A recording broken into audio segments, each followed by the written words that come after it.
면역력이 살아야 내 몸이 산다라고 하고 토로 자, 우리 의사께서 쓰신 책을 읽어봅니다.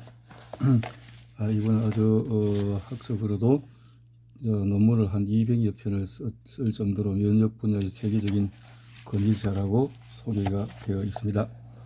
콜레스테롤 정상치에 대한 견해는 아무런 노력도 하지 않는데 콜레스테롤 수치가 200 이하인 사람이 있는가 하면 달걀이나 고기를 일절 섭취하지 않은 것은 물론 온갖 노력을 기울여도 250에서 280인 사람도 있다. 나는 330이다. 굉장히 높네요. 이것도 역시 유전적인 체질 영향을 배제할 수는 없다. 대개의 경우에 정상치를 크게 벗어나면 콜레스테롤 강화제를 처방받는다. 콜레스테롤이 정상치를 벗어난다고 무조건 약을 처방하는 것은 아니다.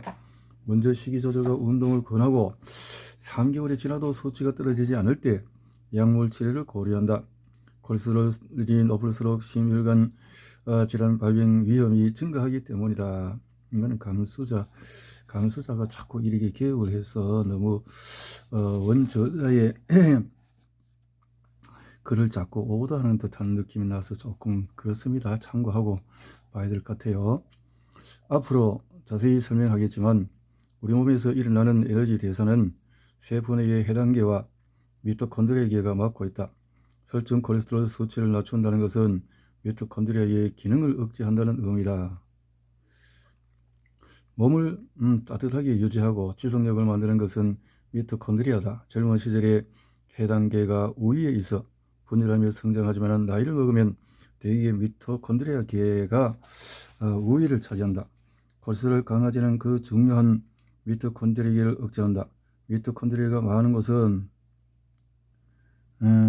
근육인데 강화제로 인해서 운동선수가 행문군 융해증을 일으켜 휠체어 신세를 지기도 한다. 노인은 운동선수처럼 미토콘드리아가 많지 않아서 눈에 띄는 장애는 나타나지 않지만 조금씩 몸이 망가져서 몸져 눕고 만다.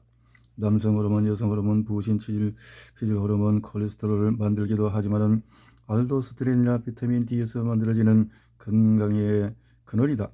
남자는 남자답고 여자는 여자다운 콜레스테롤에 의해서 결정되는데 약을 통해서 그것을 인위적으로 낮추기 때문에 남자다움도 여자다움도 모두 잃는다. 따라서 나는 혈압과 마찬가지로 콜레스테롤 정상치를 너무 엄격하게 정해 놓아서는 안 된다고 말을 하는 것이다. 나는 혈압이 180, 콜레스테롤이 330으로 정상치보다 모두 높은 편인데 사람이 면역학자인 나의 건강을 걱정하는 것만큼 나 역시 일말의 불안을 안고 있다. 그 불안을 해소하기 위한 발견한 방법은 아이러니컬하게도 그런 수치를 아예 측정하지 않는 것이다. 나는 혈압도 콜레스테롤도 일절 측정하지 않는다. 결국 형식적인 건강진단을 받으러 가지 않는 것이다. 하지만 그렇게까지 굳게 결심하는 사람은 많지 않을 테니 고혈압이 병인지 아닌지 본래 체질인지 분간하는 방법에 대해서 설명하고 싶다. 혈압이 높아서 머리가 무겁다, 어깨가 길린다고 말하는 사람은 일단 병으로 인식해도 좋다. 장단지에 쥐가 나거나 자주 딸꾹질이 나는 것도 소위 교감신경의 긴장 증상이므로 체질 탓으로 간주하기보다는 병으로 여겨야 한다. 그래서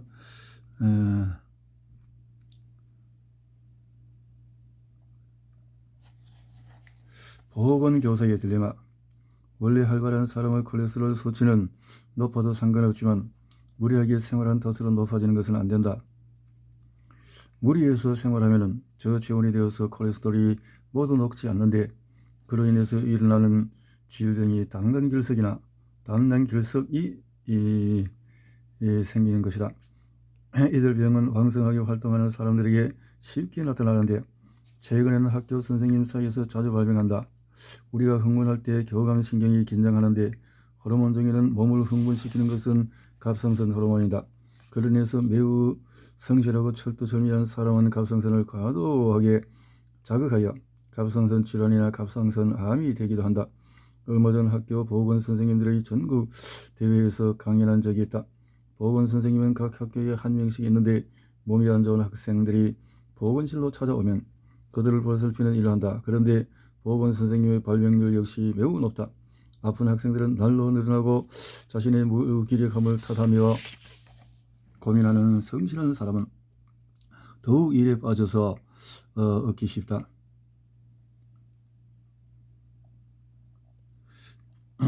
그들은 이구동성으로 오전 중에 몸이 안 좋은 학생이 많다. 어떻게 하면은 좋은가라는 질문을 해봤다. 그 질문에 나는 생활의 한쪽으로 치우쳐 있어서 병이 된다. 밤을 새우고 밖에서 노는 시간이 적은 탓에 몸을 단련하지도 못해 저체온이 되거나 약해져서 신체 능력이 저하된 것이다. 정신적으로 약해져서 폐기라고는 없고 나른해야 한다. 그런 까닭으로 저체온이 되고 몸이 안 좋아져서 보건실을 찾는 것이라 얘기해 주었다. 그 말을 듣고 보건 선생님들은 생활지도와 식사지도까지 해달라고 부탁했다. 그래서 내가 스테로이드 연고는 안 된다, 스테로이드 흡입은 안 된다라고 이야기하면 그들은 이렇게 반론한다. 선생님은 병이 일어나는 근본적인 메커니즘에 대해서 말씀하시지만 현실적으로 스테로이드 치료가 이루어지고 있습니다. 저희는 선생님 말씀대로 이해하기 어렵습니다. 이것이 바로 너의 고민이다. 스테로이드 치료 아보토로의 이론도 있다는 것을 알면 아무것도 모르는 것보다 낫다. 난 이렇게 결론지었다. 모든 사람에게 스테로이드는 잘못된 치료이니 당장 중지하라고 하면 그것은 보건 선생님으로서 어려운 일입니다. 그러나 그때 고통받는 사람에게 이런 접근법도 있다고 말은 해줄 수 있지 않을까요? 그렇지. 교감신경과 부교감신경에 대한 이해.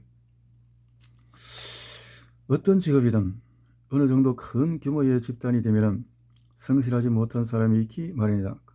그래도 역시 성실한 사람의 수가 압도적으로 많다. 그리고 성실한 사람과 더불어서 반드시 일해야만 한다는 강박관념을 갖고 있는 사람도 엄청난 심리적인 부담을 가지고 살아간다. 예를 들어서 학교의 보건선생님은 발열 증상이 있는 아이로부터 빨리 약 좀 주세요 라는 요청을 받는다. 하지만 보건선생님은 본래 의료행위가 금지되어 있다. 감기약 정도라면 문제가 될 것이 없지만 게으르게 해열제를 내어주는 사람도 있을 테지만 원칙을 고수하는 사람은 이때도 고민에 빠진다. 또한 미열이라면 2, 3일로 충분히 회복되지만 편도선이 붓고 호흡 곤란을 일으키는 아이도 있다. 자주 편도선이 붓는 아이는 단 것을 좋아하고 거의 밖에서 놀지 않는다. 그런 아이는 부교감신경 우위로 림프구가 과잉 상태에 있다는 점을 이해하지 못하면 조언할 수 없다.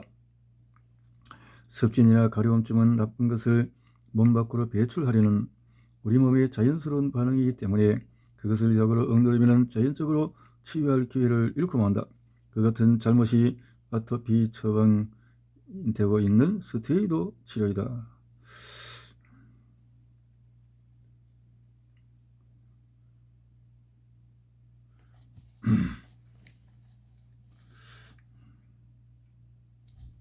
활기로 넘치는 사람을 환자로 낙인 찍다. 콜레스테롤 수치나 혈압치의 기준을 정한 이유는 성인병 예비 환자 경각심을 불러일으켜 미연의 환자의 숫자를 줄이기 위해서다. 대사증후군 수치 역시 비만인 사람이 아무런 노력도 하지 않고 그대로 생활하면 협심증이나 심근경색, 뇌졸중을 일으킬 가능성이 매우 높아 그것을 방지하기 위해 설정해 둔 것이다. 혈압이나 콜레스테롤의 정상치를 엄밀하게 설정한 것은 문제될 게 없지만 결국 타고난 체질이라는 측면을 고려하지 않은 수치이기 때문에 병을 진단받는 사람이 늘고 있다. 무리하게 생활해온 탓으로 혈압이 높아진 사람들을 관리하기 위해서 설정한 수치 기준으로 생리적 체질적으로 혈압이 높은 사람의 혈압까지 판단하고 약을 처방하는 것은 오히려 좋지 않다. 각자 타고난 신체 조건과 환경이 다르다면 병을 진단하는 기준을 하나로 강요할 필요는 없다. 치료하는 방법은 현재 강요된 정산치는 너무 낮게 설정한 탓으로 한창 일할 나이에 있는 사람이 90%가 건강검진을 받고 위험한 상태라고 진단을 받는 괴이한 상태가 벌어지고 있다. 한창 일할 연령대 사람들의 90%가 건강에 이상이 있다는 것은 분명 정상치 설정에 문제가 있다는 반증이 아니었는가? 저혈압으로 인해서 폐기라는 건 찾아볼 수 없고 건강하지 못한 사람이 정상치 범위에 속하고 오히려 건강한 사람은 주의를 받는 기묘한 상황이 지금 펼쳐지고 있다. 현재 일본의 성인 3천만 명과 1,000에서 2천만 명의 어린이가 고혈압 진단을 받고 있으니 일본 국민의 절반 이상이 고혈압 환자인 셈이다. 이거 참 그렇지요. 이게 의료계의 참 난제입니다. 얼굴색과 대변 상태는 건강의 척도다. 내가 건강의 기준을 삼는 것은 혈압이나 콜레스테롤 이외에도 얼굴색과 대변의 상태다. 대변에는 몸 상태의 모든 것이 기록되어 있다.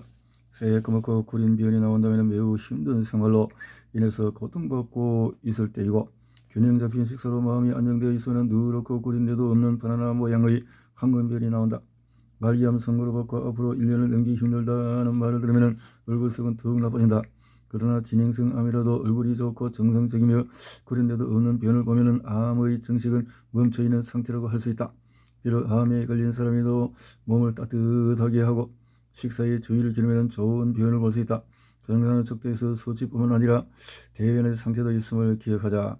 하루 한 번 거울을 살펴보는 것도 중요하다. 무리하게 생활하고 있을 때 얼굴색이 나쁘지만 긴장을 풀고 있을 때는 혈액순환이 원활하고 당연히 얼굴색도 좋다. 그것은 신진대사가 원활히 이루어지고 있다는 증거다. 피로하고 일이 힘들 때는 얼굴색이 나쁘고 여성의 경우에는 어깨의 길림 증상이 나타난다. 또한 가립과가 증가하기 때문에 남성도 몸에 뾰루지가 난다. 불쾌한 증상이 없고 발랄하게 지낼 수 있다면 굳이 건강검진을 받을 필요는 없다. 굳이 그렇죠.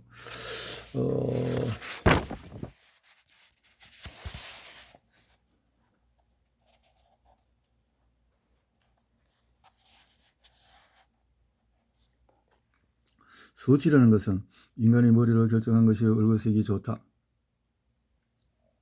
대변의 상태가 좋다는 것은 자연스러운 생명현상이다. 동양의학에서 말하는 몸에 좋은 것은 과학적으로 뚜렷한 근거를 가지지 않은 탓에 현대학을 당해낼 재간이 없다. 그러나 의료에 효과가 있다는 과학적인 증거는 없지만 이 식물, 이 증상을 완화시킨다. 버섯을 먹으면 대변의 상태가 좋아진다고 하는 지식은 수천 년에 걸쳐 쌓아온 인류의 지혜이다. 그 과정에서 독성이 있는 것을 먹고 죽은 사람도 있었을 것이다. 그렇게 우리 인류는 수많은 희생을 치르면서 축적해온 결과로 현재의 문명을 이룩한 것이다. 그런데 현대 의료에서 사용하는 약은 비록 증상이 가벼워지거나 암이 일시적으로 작아진다고 해도 그것은 어디까지나 인간이 인위적으로 만들어낸 기술이라는 한계를 뛰어넘지 못한다. 참 이 감수자가 이게 개입하지 않았으면 참 좋겠는데 글을 왜 이렇게 집어넣어가지고 책을 다 망치는지 모르겠네. 응?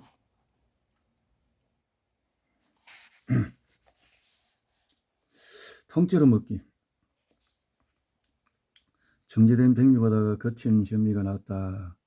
어떤 음식이 어떤 효과를 가진다는 지식은 수많은 요인에 얽혀 있고 한두 세대로 해명할 수 없는 인류의 오랜 역사 속에서 터득된 것이다.